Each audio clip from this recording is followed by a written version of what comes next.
Je m'appelle Bertin Naoum, je suis le fondateur et le dirigeant de Quantum Surgical.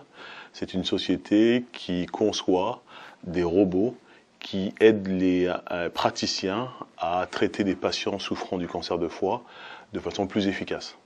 Donc cette société, Quantum Surgical, je l'ai créée il y a près de 3 ans maintenant.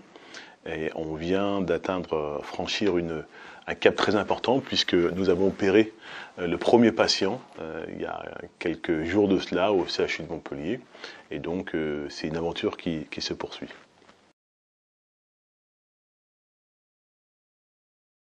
Alors la société Quantum Surgical que j'ai créée en 2017 est une aventure qui vient la continuation d'une autre aventure beaucoup plus longue qui a débuté il y a près de 20 ans de cela dans le domaine de la robotique médicale, la robotique chirurgicale. Précédemment à l'aventure Quantum Surgical, j'avais créé une autre société qui s'appelle MedTech et on avait développé un robot, le robot ROSA, utilisé pour la chirurgie du cerveau et de la colonne vertébrale. Cette société, je l'ai donc fondée, elle est rentrée en bourse à la Bourse de Paris en 2013 et en 2016. Elle a été rachetée à 100% par un grand groupe américain qui continue à développer cette technologie et la commercialiser. Donc c'est, je dirais, une continuation. En tous les cas, c'est une étape tout à fait logique après une première aventure qui s'est soldée par le rachat de la société par un grand groupe.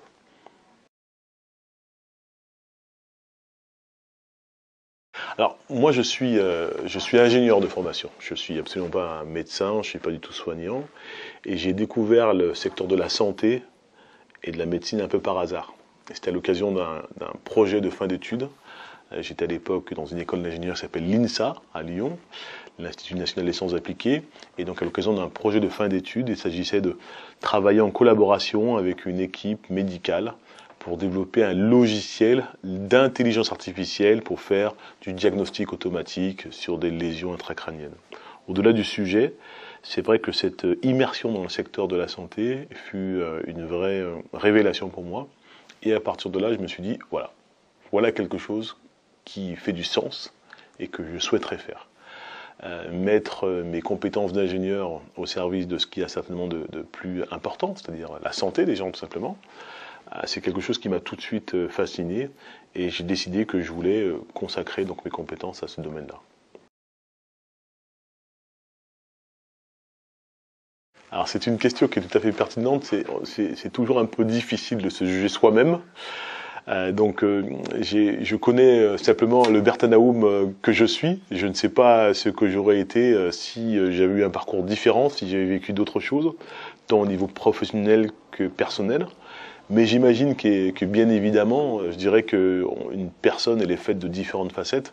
Et bien sûr, on passe près du tiers de sa vie dans ses activités professionnelles. Donc ça doit avoir une influence quand même sur la personne que l'on est. Et vice-versa d'ailleurs. Mais après, dans quelle mesure, ça, bien difficile de le dire.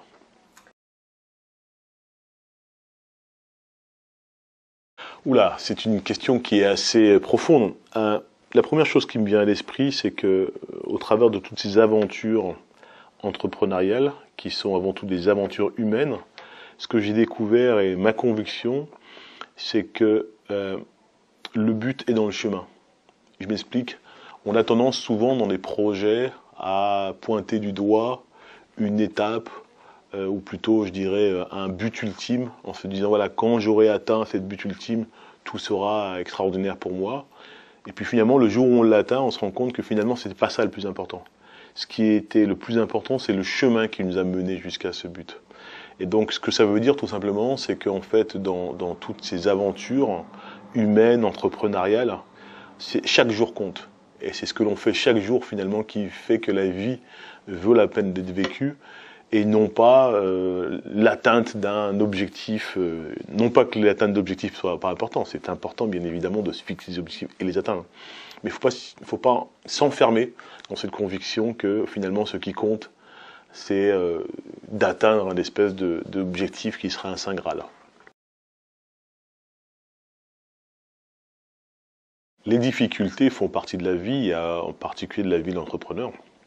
Donc ce qui est important, c'est effectivement d'être capable d'aborder les difficultés avec un maximum de sérénité. Et je pense que ceci, on l'atteint d'autant plus facilement qu'on est capable de partager ces expériences avec d'autres personnes. Moi, ce qui me tient à cœur dans toutes les aventures que j'ai essayé donc de construire, c'est de bâtir avant tout des équipes. Et je pense que le succès, dans mon domaine en tous les cas, il est collectif ou il n'est pas. C'est de la capacité à réunir autour de soi des compétences, des talents. C'est de cette capacité que dépend effectivement le succès éventuel d'une aventure. Tout dépend bien évidemment de sur quels critères on juge un bon entrepreneur. Est-ce que le bon entrepreneur, c'est celui qui arrive à ses fins, quel qu'en soit le coût?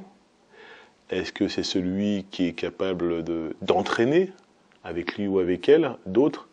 Donc déjà, la première difficulté, c'est qu'il faudrait qu'on précise bien ce qu'on entend par étant un bon entrepreneur. En tous les cas, moi, tel que je l'imagine, ou tel que je le sens, et ça revient un petit peu à ce que j'ai dit précédemment, c'est que pour moi, en tout cas ma vision de la réussite, c'est la capacité à emmener avec moi, à entraîner d'autres personnes et de bâtir une réussite collective. Et c'est tout ce qui fait la force, je dirais, de mon engagement, et c'est tout ce qui fait, en tous les cas, le caractère intéressant d'une démarche entrepreneuriale. Mais ça, c'est mon critère.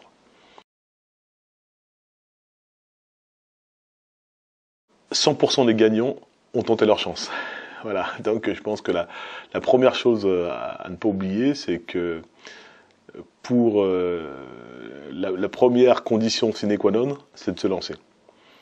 À ce titre, c'est vrai que moi, ce qui m'a amené à me lancer, c'est différentes choses.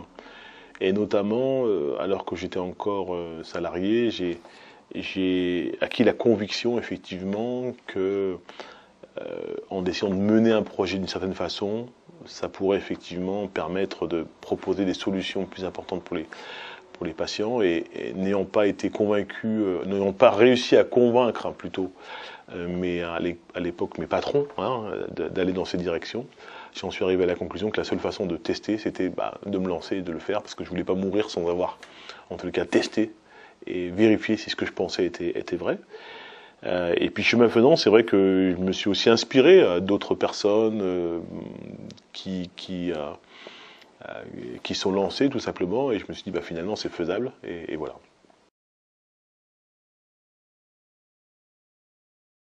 Oula, beaucoup de choses. Si vous me permettez, je prendrai la question de l'autre côté. Qu'est-ce que j'aime? Et donc du coup, en miroir, ce que j'aime pas.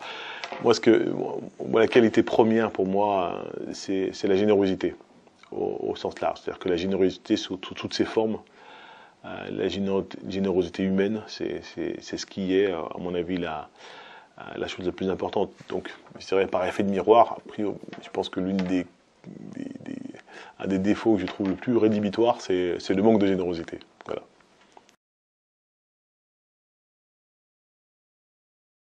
Alors, pas celui que je mène actuellement.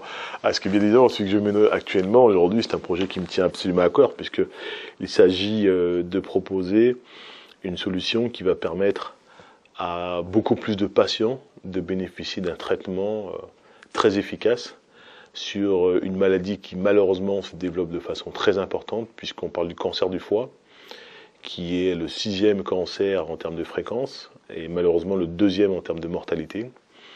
Et donc proposer tout traitement qui vise à traiter les patients qui souffrent effectivement de ce type de maux est quelque chose qui bien sûr me tient à cœur. Moi, c'est mon projet principal aujourd'hui.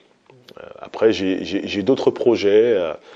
Un projet que j'aimerais mener un jour ou l'autre, c'est que ça serait peut-être de rendre, entre guillemets, et c'est de rendre d'une façon ou d'une autre au continent qui m'a vu naître, en l'occurrence le continent africain. Moi, je suis né de parents béninois, même si à titre personnel, je suis né au Sénégal. Et c'est vrai que j'ai en tête depuis très longtemps de réfléchir à comment rendre, je ne sais pas si le terme est adéquat, donc en tout cas c'est comme ça que je le ressens, Voilà, j'ai pas encore vraiment trouvé, mais voilà, j'y travaille. Oh, il y a bien évidemment de très nombreuses personnes hein, qui ont compté dans ma vie, certains professeurs qui ont su vous donner confiance quand j'étais au collège, qui ont su avoir confiance et montrer que j'étais capable de faire des choses. Bien sûr, mes parents, mes regrettés parents, ma famille, bien évidemment. Mais je pense en particulier à une personne qui malheureusement nous a quittés il y a quelques années de cela, qui est presque une espèce de deuxième mère pour moi, qui s'appelle Denise, et qui a beaucoup compté dans mon éducation et pendant toute ma vie, je dirais de très jeune jusqu'à jeune adolescent, elle a été à mes côtés, elle a été une inspiration pour moi. Une anecdote, bah, j'en aurais certainement de très nombreuses effectivement à citer, mais peut-être que la première qui va me venir à l'esprit en termes d'anecdotes que j'ai vécues, c'est peut-être dans le cadre professionnel, dans la précédente société, alors qu'on était encore une toute petite société, on essayait de mettre au moins une technologie qui était utilisée pour la chirurgie du cerveau. On essayait de convaincre effectivement un certain nombre d'acteurs de croire en nous, en particulier du secteur de la santé, en France et plus généralement localement. On avait beaucoup de difficultés. Et un jour, on s'est retrouvé sur un congrès international aux États-Unis et on présente notre technologie à une équipe qui, après quelques mots, s'est avérée être française, montpelliéraine de surcroît, et qui finalement trouvait notre aventure, enfin en tout cas notre technologie extraordinaire. Et quand on lui a dit qu'on était nous-mêmes montpelliérains, ils étaient extrêmement étonnés. Ce que je retiens de cela, c'est que nul n'est prophète en son pays. C'est comme ça, on peut le déplorer, mais on a souvent besoin d'aller ailleurs pour mieux revenir. Voilà. Donc c'est peut-être la première anecdote qui me revient à l'esprit.